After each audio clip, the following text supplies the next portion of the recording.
Today, I'm joined by Inga Galben, an HR director, PhD, business trainer, and senior learning and development leader. Inga spent over 15 years across HR, people development, and leadership roles, spanning financial services, technology, and international organizations. Her background includes deep hands-on experience in L&D, progressing into HR leadership with full accountability for people strategy, capability, and organizational performance. What I'm interested in today, Inga, is cutting through theory and taking a look at what actually works in people leadership at scale. Where does HR deliver real value? Where does it not?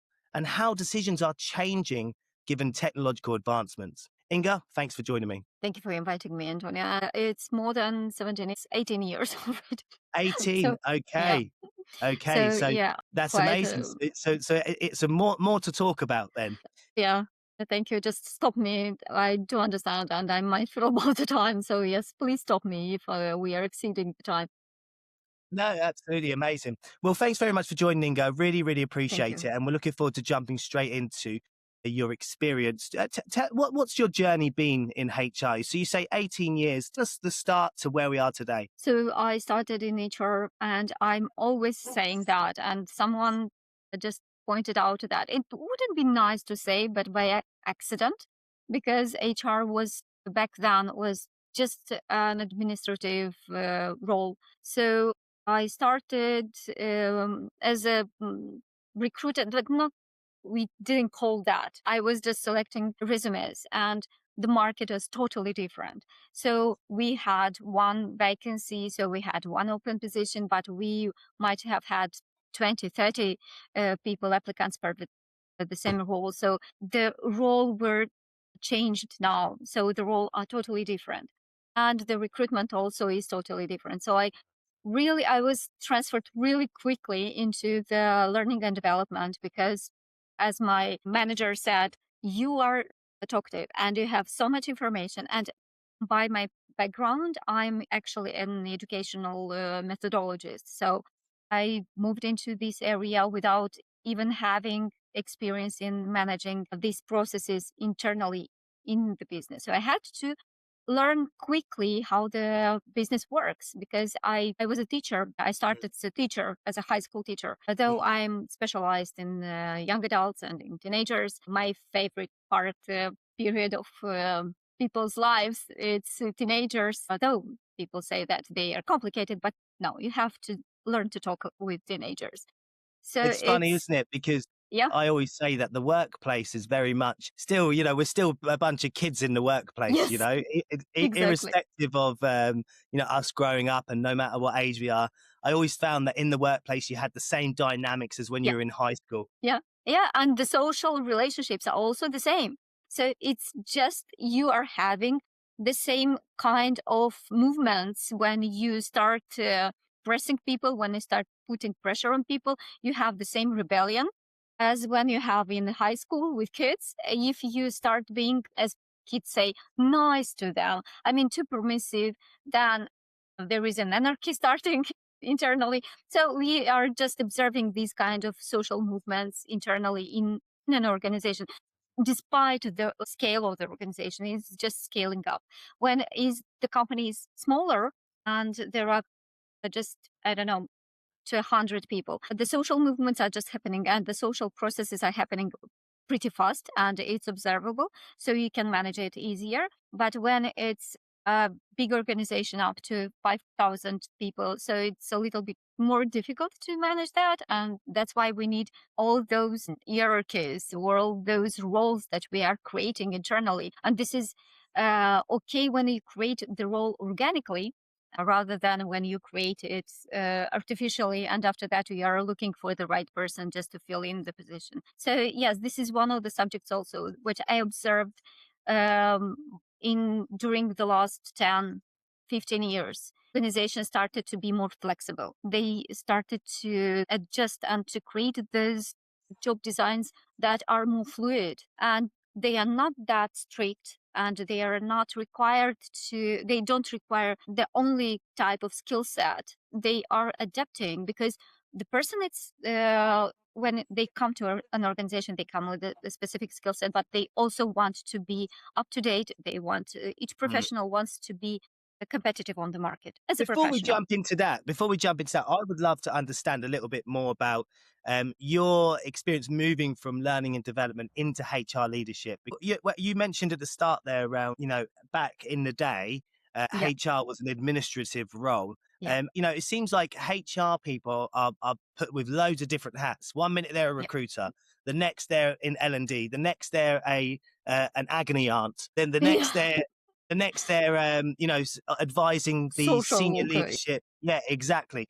And then they're strategic. So moving from L&D into HR leadership, how was that transition? What skills do you think carried over cleanly? And then what skills didn't?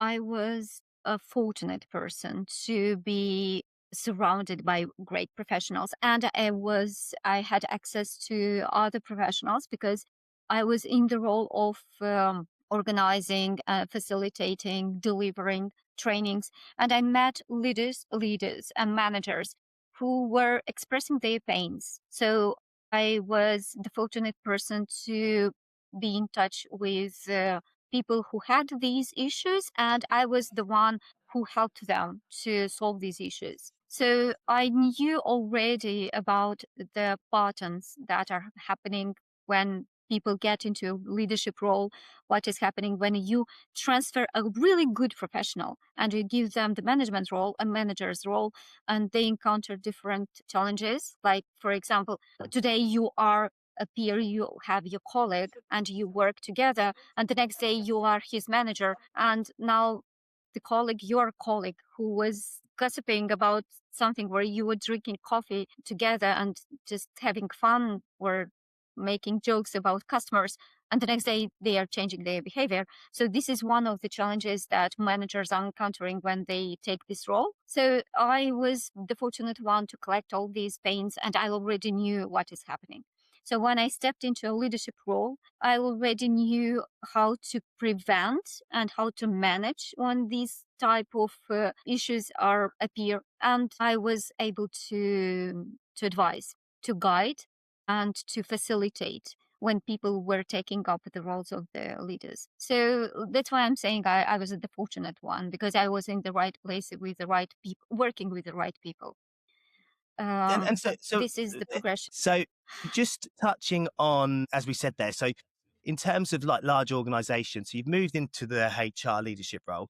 Now, what problems repeat in organizations, regardless of sort of the industry? What do you find in a HR space problems repeat? So I noticed that organizations, and I'll start with 2013 when I was at a conference in Vienna, and there were big names, big companies from different organizations and different industries. I noticed that there were a lot of talks about having HR at the decision-making table. This was not easy. This was a really difficult progress to that. Even now, some organizations, they don't have that person, that owner of the process who is from HR and who has this experience in HR to be invited to discuss and to have them at the decision-making table. And those organizations that knew that understood it, and had this representative who was invited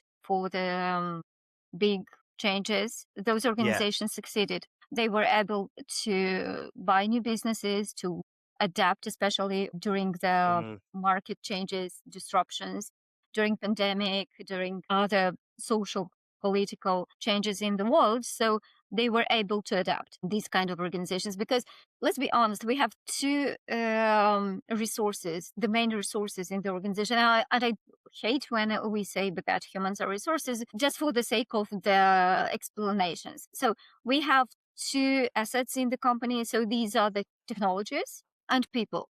People who manage technologies and technologies that are progressing and are changed. So we should, if we have people who decide on the technologies that we implement in our companies, where we are going, how we develop our product, what kind of markets are we winning. If we have those people at the decision-making table, we should definitely have people who are building strategies about and deciding on the progress of the human resources of the people in the company. So we definitely should have that.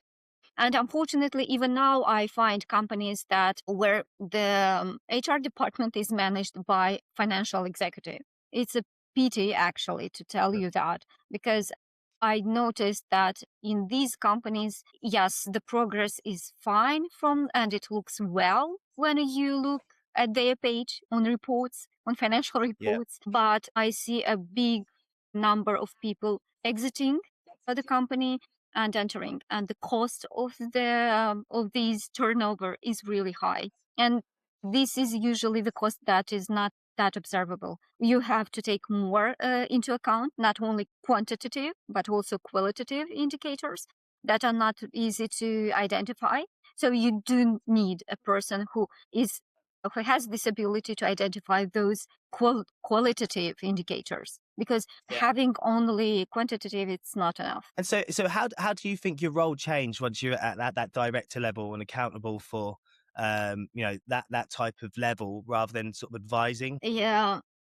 So advising comes with responsibility. When you are advising, you should be prepared to take up the responsibility for some actions. And I progressed in the role in HR being as an executive, not an executive, but a person, and as an operational person who knew how to do things. And and I'll tell you here, unfortunately, I was not only the witness, but I was involved in an initiative in HR that failed. And we learn really well from failures. So, and we really know, though it's expensive and painful to learn from failures, but we should be able to learn from them.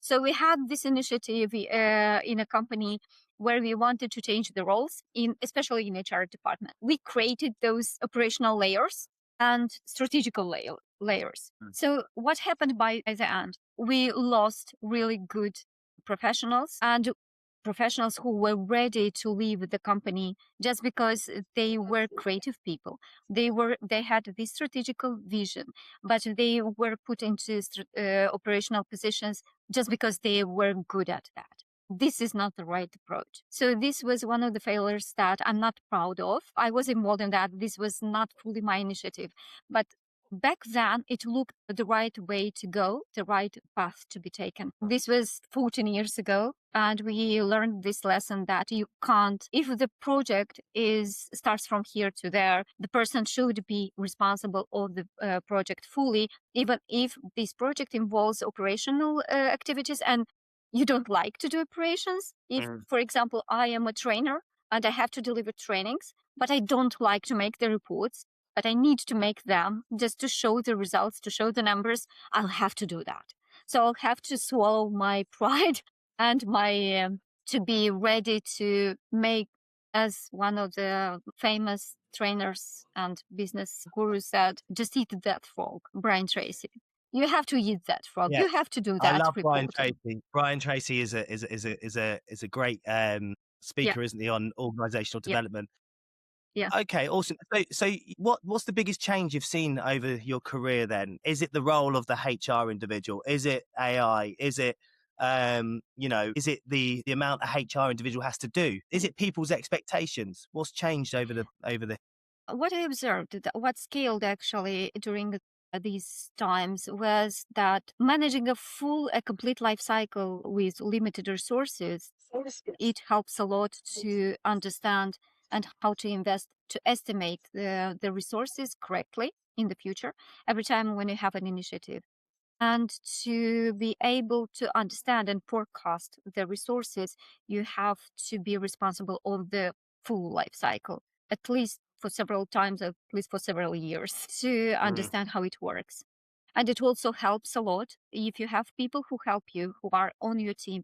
It will help you a lot to understand how to manage their workload and how to manage their expectations correctly, and to be honest with people, not to let them dream of unicorns and that we are implementing data AI and you'll be just thinking strategically. This is maybe the worst thing that you can do with someone on your team. Do set you up the think that false people have, expectations. do you think that people have gotten more needy over the time?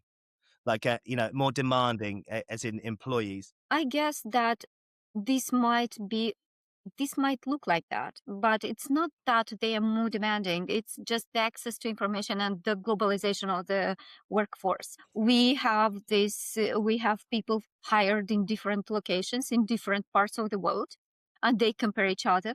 They compare their income, they compare their way of work, their access to different benefits.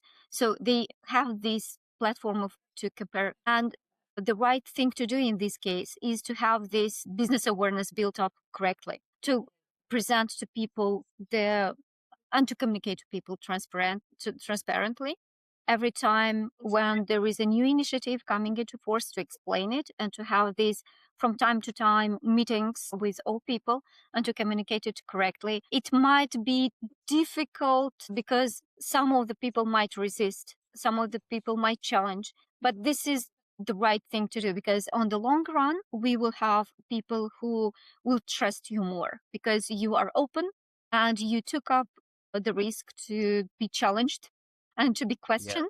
So, but you will be seen as a trusted partner. This is what is scaling actually lately. So if we have a look at, the average time people are in positions today, average, the general person will stay at a company within 2 to 4 years. Are HR functions now thinking, okay, well, do we want to cater for long-term careers, or are we catering for the time that people are with us, provide them with value, they'll provide us with value, and then they will move on? I've met different leaders thinking about that. And by the way, really great question. And thank you so much. And what I noticed is that people are following the company and the manager. So if the Mm. manager sees it as, okay, good, I'm taking the most out of that person, I will be using this person's skills and resources as much as I can.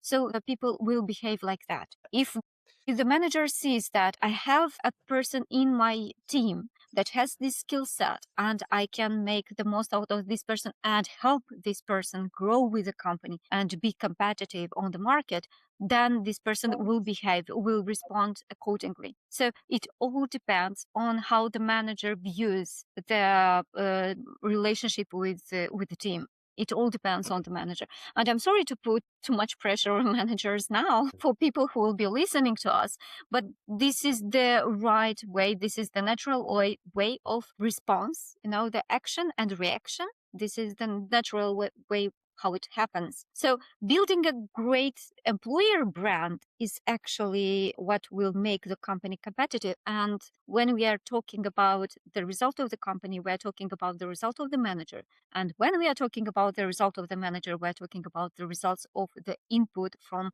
his team, her team. Now, let me play to that question, because I think that's a great point. I mean, it's about the manager. Leadership starts with the leaders, right? Because if it Yes. falls, it cascades down from the top. But would you say that then we're enabling the lack of accountability from an employee level? Because employees, we want them to be pragmatic, want them to be, Yeah. you know, actively invested in their careers. It's important, it's that whole thing, if you give someone a fish, they'll eat for a day. If you teach them to Yeah. fish, they're going to eat for a lifetime. And I think sometimes teaching someone to fish relies on them actually doing it, and actually Yeah. being, you know, what's the word? Not pragmatic, but coming out of their comfort zone. Yeah. Sometimes hand holding doesn't work. So what are your thoughts to the opposite? Do you think if managers are solely responsible for employees' success in a career, then are we Yeah. enabling lack of accountability? Managers are not the only responsible of the careers, because it needs action and how do I put it correctly? So the manager is the one who enables the process, but it should be driven by each individual. I should be the most interested person in driving my career. I should be the most Mm. interested person in having this progression. So what is the difference between a team member who is an operational person and, let's say, the professional who is on an entry level role and between a manager. When we evaluate the person, their KPIs, who reached, who have to do something, who have to sell a product, who have to win a business, who have to get into a good relationship with the customer, we are evaluating them by their sales, by their targets, how many targets they achieved. But if we are thinking about managers, we are thinking about different KPIs. We are thinking about their value, what is the impact of their actions, and how they managed to do that. We can't evaluate them only against their targets, only against their achieved objectives. We are thinking how much value they bring into the business. So And this is a different. Sorry. sorry, go. I interrupt. I just was thinking about where. So if we're talking about evaluating against targets, so then performance has now moved from just looking at what the outcome is and what the actual, and more so what the impact is, because you could have a great quarter from a team development point of view as a manager, but you may not have hit your targets. So how do you weigh that up? How does a HR function and a business weigh up the quantifiable versus the non-quantifiable? Yeah, we look into the results, not only what our numbers are showing, but also we are looking into the reviews. We are looking into the satisfaction, customer satisfaction, and into how the team is responding to different initiatives. If the team, if we invited the team members to a social event, for example, to a Christmas party, and if they refuse the last moment when they find out who is on the team. So these are the social connections that create that environment. And if the manager is capable enough to manage these social interactions in the constructive way, so this is already one of the KPIs.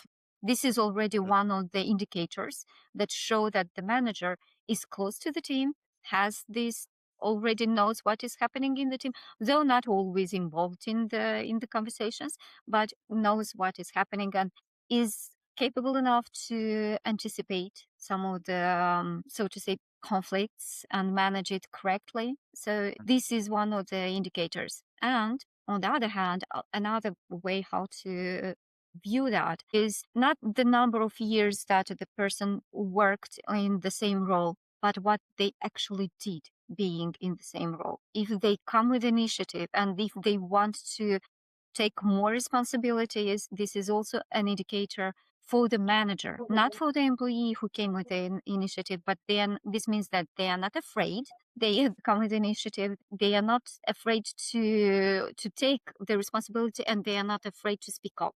So this is also one of the indicators. Yeah, amazing. So do you think that it's become a bit more difficult to manage teams now that we're in a remote world? Do you think it's more difficult to create a culture of thriving? Because I always found that when we moved into the remote world, which is most are, and I know we're trying to bring people back to the office, but what tends to happen is that you are focused on outcomes. You are because you don't see someone. So, but then the opposite of that is let's say when you're in the office and there's that person who's really looking busy. Yeah. That's the key thing. They're Exactly. looking busy. They're engaging. They're friends with the leadership. They're friends with everyone. And they get prioritized because people think, oh, they're doing well because of their personality rather than their actual work. And so I found that there's those two things, which is it's democratized I guess outcome, but then at the same time it's actually it's made it a bit more difficult to create a culture. Are you there, Inga? I'm sorry. I Hello. had a message that, hi again. Sorry. I had a message that No, don't worry about it. it needed some updates. The platform needed some Really? updates. The best time No, to find for the updates. Yeah, we are depending sometimes. By the way, we were talking about remote, and I got your just bear last with me. Well, question. we're going to pull back for a second, and then I'm just Fine. making some notes on this, but this is great. Yeah. Are you enjoying it? Thank you. You have some Good. talent, I tell you. Why? You're a talented person to be able to look at your notes at the same time to be able to anticipate some of my answers. And yeah, it's great. You have a really Thank you. great distributed attention. Thank you so much. Appreciate it. Yeah, I've got, I have 4 children. Oh, which explains a lot. Yeah. So really, really cool. So yeah, back to where we were discussing. So we're just talking about the remote culture, Yeah, and as I said, because I found that when we moved into a remote workforce, and obviously I know that businesses are going back to trying to get people into the office, and that's really, really cool. But what tends to happen is that, on the one hand, it's a positive because we're only focusing on outcome, which then, you know, does drive a business to look at, okay, then they've been behind on their work. They haven't been yeah, hitting their KPIs, or they haven't been doing X, Y, Z. But then the opposite side is that, like I was saying, when you were in the office and you found that there was people who were looking busy, they were yeah, looking very busy. They were friends with everyone, but they were more like cheerleaders, I say, for the culture. So you keep them employed because they're cheerleaders. They create a good positive culture, but they may not do much work. Do you know what I mean? They may not yeah, be that great at their job, but they're having a positive impact on the culture. yeah. So I feel like this whole remote world we're living in is forcing people to look at things black and white. But culture is not black and white, is it? Exactly. It's not. It's not. And when even online, when you have these type of personalities who are cheering up the team, even remotely, they are messaging you and asking how was your day and have you seen the latest news on something. And it's actually their personality didn't live there. They are there, these type of people. And but as you said, they were creating these busy appearance. And when we got remote and only the tasks, only the results were showing up, so Mm, people started to look at things a little bit differently. But in IT, because I work in an IT company, so there is this board with the tasks where you know exactly the workload of the person, so you know exactly what they achieved. And these type of tools, these type of task management tools, helped people to view things a little bit more in quantitative. So to have this result, yes, we understand the value, the social value that the person can bring in a team, and it all should be balanced. So the team who will start rejecting these type of personalities, who are just cheering up others and they are trying to hide behind their niceness, charisma. So it's the team who will actually give an evaluation to that, because the wow effect will fade at a certain point, and only mm. the numbers will remain and will stick with the person, with the result. So Yeah, because it's I'm quite harsh in this sense because I've always believed that it's all about impact in terms of what you do yeah, in work, and how much you impact a company. And the challenge is, obviously, I do understand that people, when they leave school, they leave university, and they go into a career, and they need a hand holding when you have your first time in that career. You need that experience. yeah, But then, a company is not your mummy and daddy. Do you know what I mean? yeah, yeah, It's a company is a function of a capitalism. Do you know what I mean? It's there yeah, to generate revenue, to increase profits, to grow, and yeah, that requires work and output. yeah, So I always found it funny when we were in that time. It was like 2000 and 2010 to 2020, where it yeah, was all free coffee, food, yeah, bean bags, yeah, yeah, yeah, foosball table to yeah, attract yeah, people in, you know, yes, and yeah, uh, and and and to be honest, I ran a company at that time, and we had to do this we had to build our employer brand and all mm-hmm. that sort of stuff. But I didn't agree with it because I just thought, well, what we should be doing is hiring people who want to do great work, but at Yes, the same time, maybe that is I'm just now sort of reasoning with myself. Um, maybe that's required to get the best talent, because to separate the good talent from the best. Do you know what I mean? What are your yeah, thoughts on I do that? understand. Yeah, it's I do understand. And the separating the talent and understanding the real value that a talent can bring, it should involve more analytical and more analysis rather than the results. Because if I am a good professional and someone comes to me and gives me more of their tasks and is bothering me each 10, 20 minutes with some questions, just getting my Mm. resources and asking for my resources to help them, they will report their result, but I cannot report their result. Though I spend a lot of my days, a lot of my time during the day helping them, but I will report less result just because I helped them. But at the same time, by the end of the day, we are reporting the department's result. That's why there are roles that formal roles that we have in the company, like mentor, like coach, like people who have this ability to help and to facilitate other people's progression, and they are recognized for that. They have this Yeah. value, and we understand their value in the company. Though the numbers against their name isn't not that big, but they have this ability, and this is a really valuable ability that not everyone has, by the way, not because they don't want to, but because they can't do that, because they are not trained enough, or their personality is different and they can't just explain it. They don't have that kind of patience. So we need to understand the value, and I totally agree with you. We need to understand the value, the type of value that the person brings into the company. And we also need cheerleaders, let's be honest, because if we will have only black and white, but these cheerleaders, they need specific guidelines, they need to stick on track, and they need more supervision. So we Mm. need them, but we need to supervise them more intense. Maybe they should create a role which is that's all it is, is cheerleading, as just being Okay. a cheerleader of people in the We should company, think about that. We and should offer, that's fine. yeah. Maybe that could be a thing. Yeah, Um, this might help. so yeah, Yeah, well, this might but help. the opposite to that, the opposite to that is my thoughts are that there is so obviously there are companies who I believe that we shouldn't be doing free food and bean bags. I think it's good to do, but that shouldn't be the sell to work for Yeah. us. That should be a benefit. It should be like, that's why you're coming to work with us, because then you create that culture of mummy, daddy looking after me type of thing. Mm. But then the opposite is, like, over the past month, 2 months, I've seen in America, companies Hmm. are doing what they call 996. I don't know if you've seen that.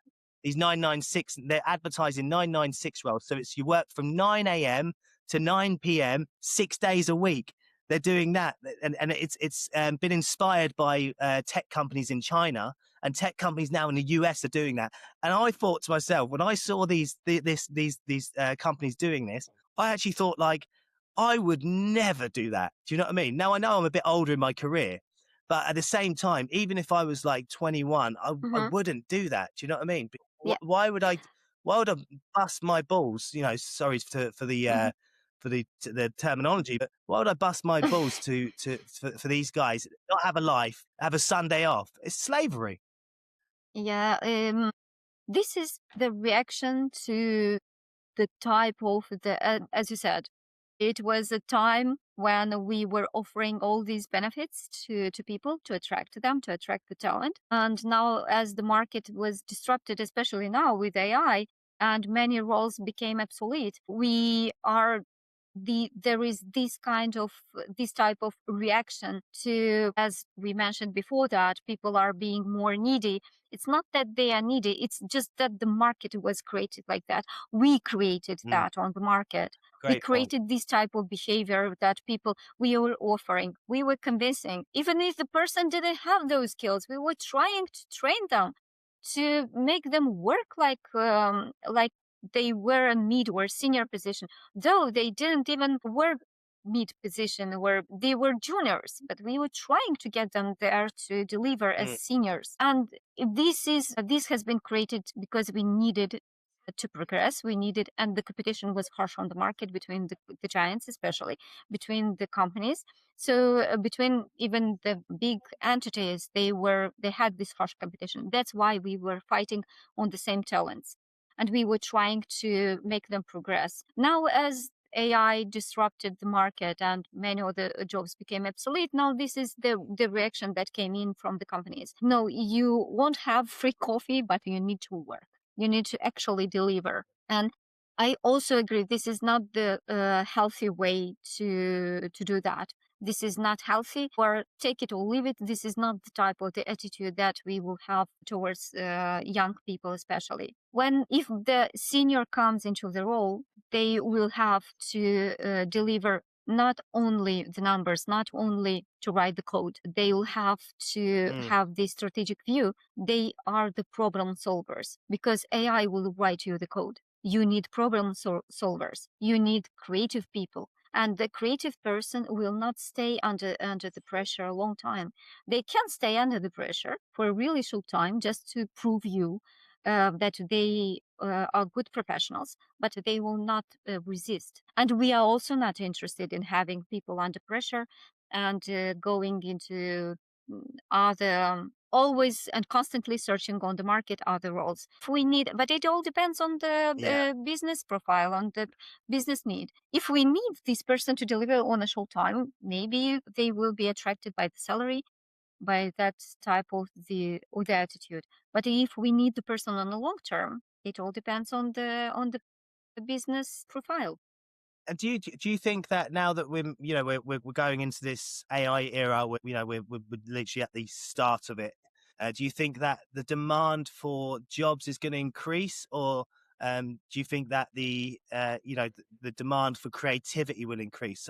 So I suppose there's two push and pull things there. So if we look at the demand for jobs, there's going to be loads of people applying for positions because Yeah. there's going to be fewer jobs.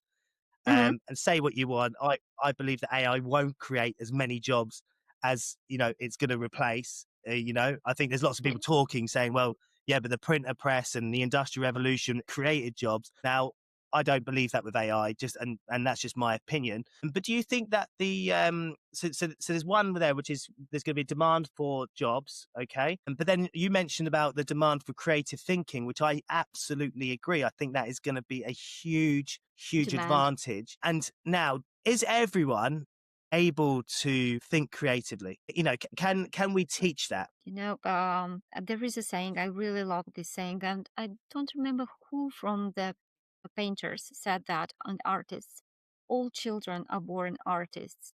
It's the adulthood that changes us. We are just channeling our creativity in a different way. We are just using our creative side in a totally, and we maybe just hinder of that. We may we just hide that, not to be criticized, not to be punished for being creative, not in the right way as people expected. And it Mm. fades somewhere in teenage years, in our young adult years, just because we need to comply. But this is my just my view. This is the philosophical idea about that, about creativity. When we are talking about the needs to be creative for the future of work, is it also involves being adaptive, be having this adaptability, the ability to adapt and to learn, always constantly learn. Because yes, I will write the code, but how I put this code into work, how I make this code being of value for something, this is me who decides that. This is the human being who decides it. So there will be AI who will write the poems and will paint, will make these pictures. We all see now the pictures. We all see now these reels and AI created videos, which we can tell. We as a human being, we already can tell. We already see the difference. This was the first reaction when we saw that. We were amazed about the capacity or these tools that they can do.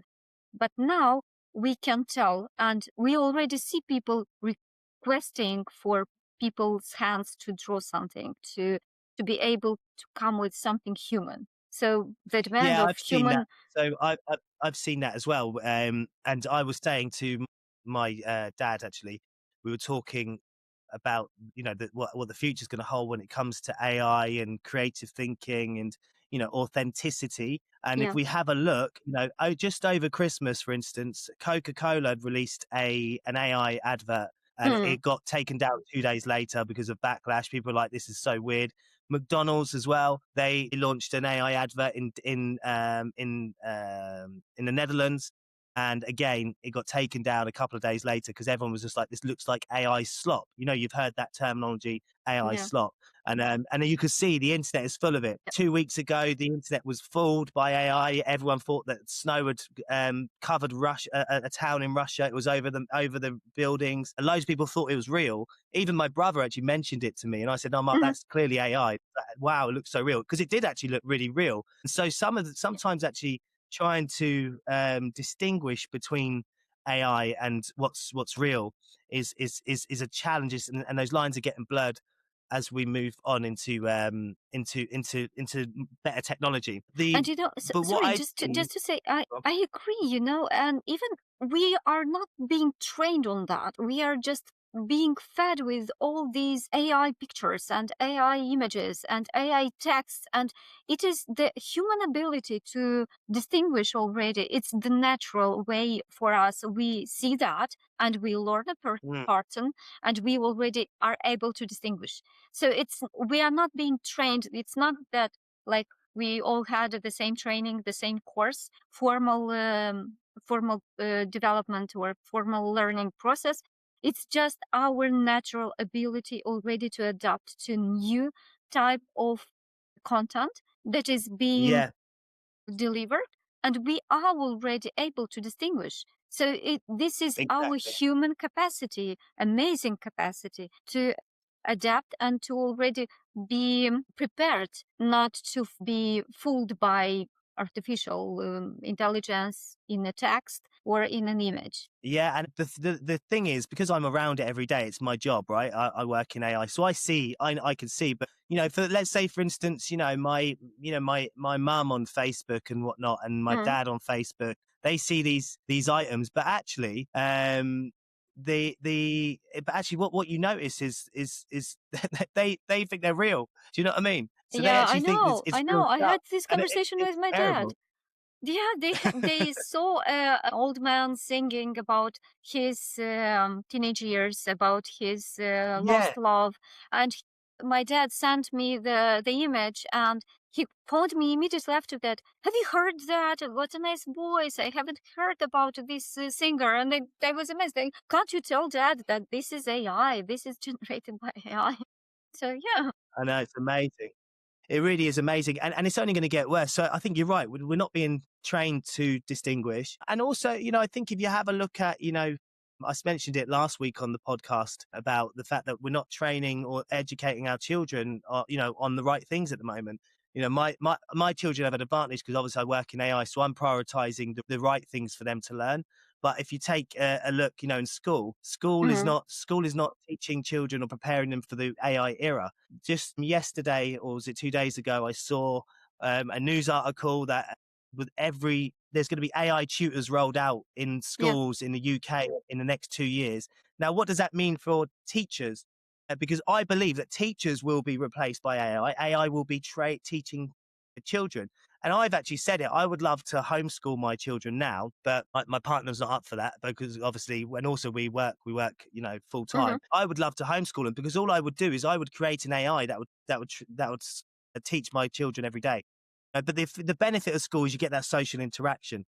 Yeah. So that's the other thing, isn't it? It's the social Yeah. interaction of everything. And creating, yeah, social abilities, creating these social skills, yeah, that cannot be delivered by a tool. And I would say that these type of tutors, let's see, these type of tutors that will have this access to a wide range of information. So this is going to be like encyclopedia, like Wikipedia, always speaking to you and responding to your questions. And this is amazing that what can be done with an AI tutor and an AI teacher.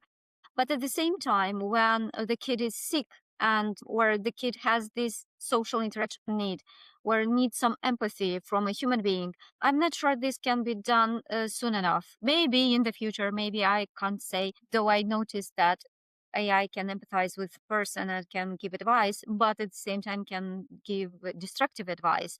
There are cases that were Yeah, 'cause described you're lately. almost in an echo chamber as well, and you've seen that, and I don't want to take it down a dark route, but you've seen that there's been a couple of lawsuits and Yeah, controversy around OpenAI, where I think up to nine teenagers and children have unalived themselves yeah, because of because of advice. obviously the AI Yeah, in an echo chamber, reinforcing decisions, yeah, and that's a real big challenge. And I think Open AI have a responsibility, but I also think that it's the state of the language models that we have, and I think it's got to be clear. Well, why are we using this AI? AI is not your friend. Do you know what I mean? yeah. I use different LLMs every day, and Mm-hmm. I never really treat it like a mate in the office. Do you know what I mean? It's a very much a tool to do a job for me. Yeah. And I think that's where we've seen over this last year where people Mm-hmm. actually started using AI as their best friends. Who was it that spoke to me the other day? It was one of my, I was at a conference Mm-hmm. and my cousin was there and she was telling me about her father-in-law, and Mm-hmm. he doesn't do anything without consulting his AI now. So and he'll bring AI into conversation as well. Say, I forgot what the name of the AI he's called it. It's Open AI, but Yeah. he's called it some. And he'll say, oh yeah, for example, Tim would agree with that. He'll Okay. bring that into the group chat. It's like a human being, like a friend, yeah, Yeah, like a partner. yeah, This is the thing maybe that we can at least tell to our kids, to give the role, to specify the role, that this is a role of your AI. Let's think how this tool can help you. If this tool can yeah, help you as a tutor, as a mentor, so let's use it like that and think of that as an encyclopedia where you can look for the information and just to protect them. But I really like now legal initiatives like to restrict kids access to social media and also to other platforms, so to AI platforms, just to keep them safe. And from legal perspective, yes, this can be helpful. At the same time, if we are forbidding that, it will be just encouraging our kids to look for other ways to trick us and to get access to these tools. But yes, this should come first. Their safety should come first. And having this specified role, understanding the limits of this tool, where you can use it and where it can damage you and it can hurt you. So this is the first step from our side as parents, maybe to keep them safe. yeah, 100%.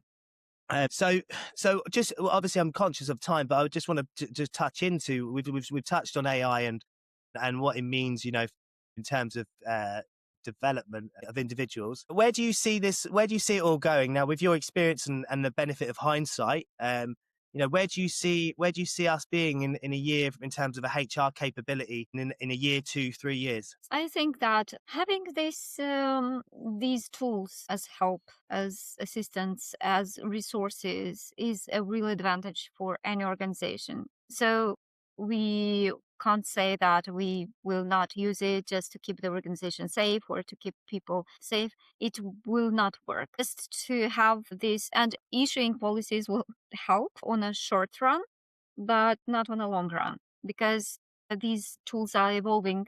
So we should evolve with them. And having this trial and error will also work, but it depends on the risk adversity that we have as an organization.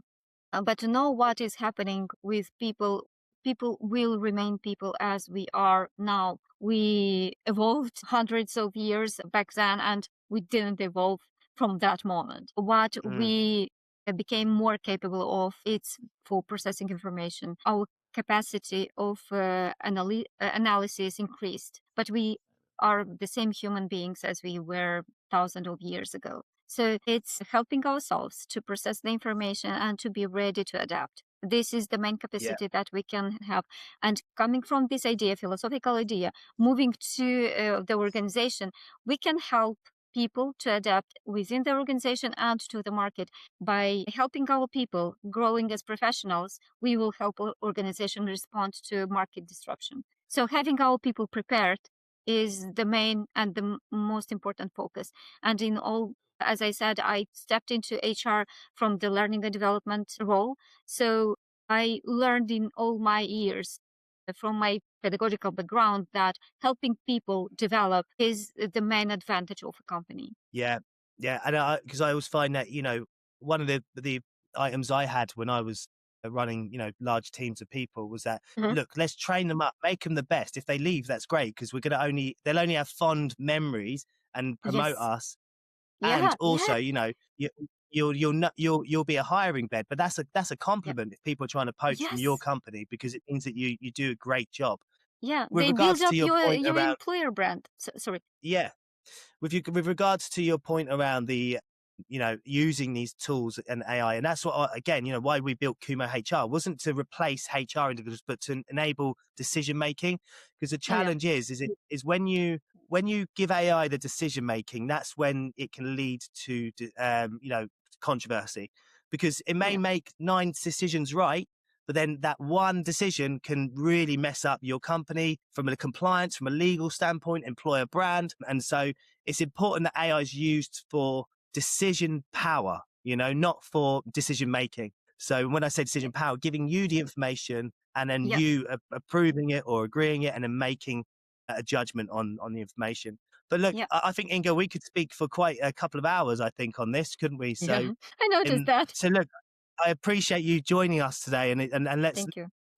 reconnect on this over the coming months. It's going to be a interesting year. We're going to see changes Oh yeah. galore in our space.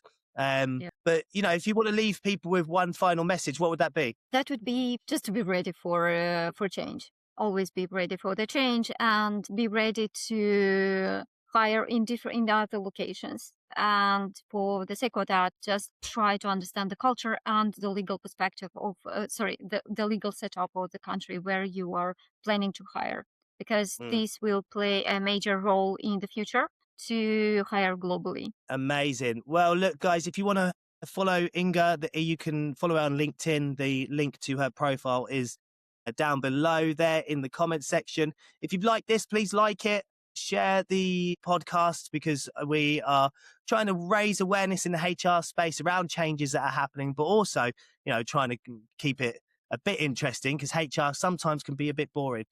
Yeah. And I'm sure we can all agree to that. So look, great to have you on board, Inga, and we'll look Thank you forward to so much. speaking soon. Okay. Thank you for inviting